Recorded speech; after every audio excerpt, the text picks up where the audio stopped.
October 2024 रोजी एक शिक्षिका लखनौहून दिल्लीला दसऱ्याच्या सुट्टीसाठी जात असते. तिची ट्रेन चुकल्यामुळे ती एका स्लीपर बसने जाण्याचा निर्णय घेते. कंडक्टरने तिला सांगितलं की फक्त एकच सीट शिल्लक आहे आणि ती एका दुसऱ्या प्रवाशासोबत सामायिक करावी लागेल. ती या गोष्टीला तयार होते, पण तिच्या मनात सुरक्षिततेबद्दल अनेक प्रश्न निर्माण होतात. बसमध्ये तिचा सहकारी एक तरुण मुलगा असतो. सुरुवातीला सर्व काही ठीक असते, पण रात्री जसजशी बस पुढे सरकते तो मुलगा तिच्या जवळ येत असतो आणि तिला विचित्र वाटू लागते आणि ती त्याला त्याच्या चुकीच्या वर्तनाबद्दल जाब विचारते.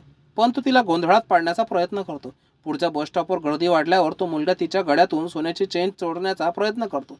तिला संशय आल्यावर ती लगेच कंडक्टरला बोलवते, पण कंडक्टर हे त्याच्यासोबत सामील असल्याचे तिला कळते. ती मोठ्याने आरडाओरड करते आणि इतर प्रवाशांना आपल्यासोबत झालेल्या चोरीबद्दल सांगते आणि सगळे प्रवासी त्या मुलाला मारहाण करण्यात आणि त्याच्या खिशातून तिची चैन सापडते.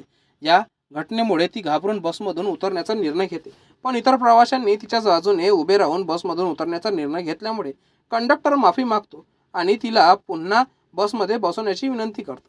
ती सर्वांसाठी बसमध्ये परत येते. दिल्लीला पोहोचल्यावर ती सुखरूप घरी जाते आणि सर्वांना अनोळखी व्यक्तीसोबत प्रवास करताना छान वाटत नाही.